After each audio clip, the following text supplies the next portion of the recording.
ACIM Lesson 45. God is the mind with which I think. Welcome, everyone. I am absolutely thrilled to guide you through today's explainer, taking us on this frankly profound journey inward. We're diving into a text that fundamentally challenges how we perceive our own inner dialogue. You know, if your head ever feels full of noise, stress, or just endless chatter, this lesson offers a radically different way to approach your own consciousness. God is the mind with which I think. Okay, that is today's core lesson. Just let that sink in for a second, right?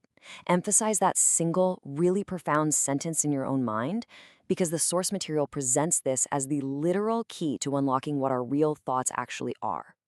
It's a bold statement for sure. It basically implies that the engine of our consciousness is actually plugged into a divine source. But to understand what that actually means, well, we really need to unpack it.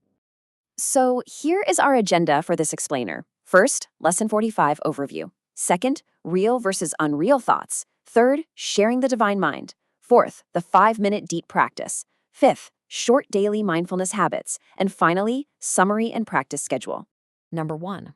Lesson 45 overview. The sheer paradox of this concept is just absolutely fascinating. The text makes a surprising, honestly kind of jarring claim. Your real thoughts are nothing that you think, just as what you think you see isn't true vision. The source material tells us there is absolutely zero relationship between what is real and what we think is real. Think about the thousands of thoughts you've already had today, the worries about work, your opinions on the news, the mental grocery lists. The text asserts that literally none of these resemble your real thoughts in any respect. So, if those aren't our real thoughts, what on earth are? Number 2, real versus unreal thoughts. This brilliantly illustrates the divide. On one hand, we have our unreal thoughts. The text describes these as senseless, cluttered, mad ideas and the beliefs of the world. Basically, these are the thoughts that constantly change by the minute. On the other hand, we have our real thoughts. These are described as eternal, unchanging, and part of creation itself. The lesson insists that we must deny the world, meaning all that chaotic, shifting mental noise, in favor of truth. Because underneath all that senseless clutter, your real thoughts are resting on a holy, changeless foundation. Number 3, sharing the divine mind. So the absolutely crucial point here is how the text defines sharing. It's not like sharing a pizza where you get half and I get the other half. No, to share is to make alike, or to make one. The lesson states that because you think with the mind of God, you share your thoughts with Him, and He shares His with you. They are the exact same thoughts, because they are thought by the same mind. Thinking with the mind of God literally means making your mind one with His. It's this total unification of consciousness. This brings up a super fascinating metaphysical rule presented in the text: thoughts do not leave their source. Because you are part of God's mind, your thoughts never leave Him, and His thoughts never leave you. They must still be there in your mind right now because, well, they cannot have left. What is thought by the mind of God is eternal. So the good news? Your real thoughts aren't lost at all. They're just buried under all the noise. Number 4, the 5-minute deep practice. Okay, let's walk through the exact methodology for this deep practice. It takes about 5 minutes. Step 1, close your eyes and repeat the core idea to yourself. God is the mind with which I think. Step 2, spend a fairly short period thinking 4 or 5 relevant thoughts of your own, just to anchor the idea. Step 3, tell yourself gently, my real thoughts are in my mind.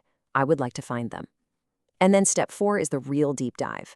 You try to go past all the unreal thoughts covering the truth in your mind and reach toward the eternal.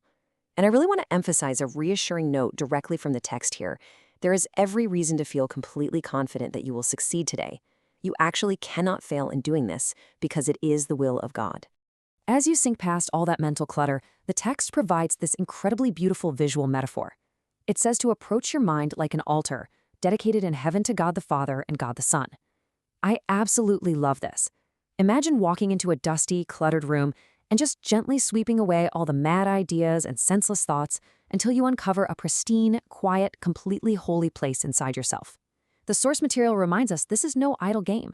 It's a real exercise in holiness and an attempt to actually reach the kingdom of heaven within your own mind. Number 5, short daily mindfulness habits. Now, obviously, we can't spend our entire day with our eyes closed. That's exactly why the lesson provides shorter mindfulness habits to keep us anchored throughout a busy day. Think of these as your quick mental check-ins.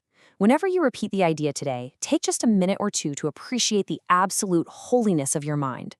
When stress or anger flares up, the practice asks you to actively stand aside from those unworthy thoughts. You just briefly step back from them. And finally, take a quick moment to express gratitude. Thank him for the eternal thoughts he is thinking with you, keeping your mind joined with his, even while you are just going about your normal daily tasks. Number 6, summary and practice schedule. Let's bring everything back to the surface for a super clear, actionable wrap-up of your daily tasks. To make sure you know exactly what to do today, here is the specific schedule laid out by the text. You have 2 main types of practice. The deep practice should be done 3 times today for about 5 minutes each time. That's the one where you close your eyes, repeat the idea, and sink past the clutter to the altar of your mind. Then you have the short habits. You do these throughout the day, spending just 1 to 2 minutes repeating the idea, appreciating your mind's holiness, and standing aside from unworthy thoughts. It's highly structured, sure, but it's totally manageable. And that brings us right back to our foundation for today. God is the mind with which I think. By doing these exercises 3 times a day for 5 minutes and those short bursts throughout, you are actively clearing away the unreal to reveal the eternal truth resting right inside you. So I want to leave you with a provocative question to really ponder today. How would your interactions, your stress levels, and honestly your entire day change if you truly treated your own mind as a holy altar, refusing to let unworthy thoughts rest there? It's a real game changer in perspective.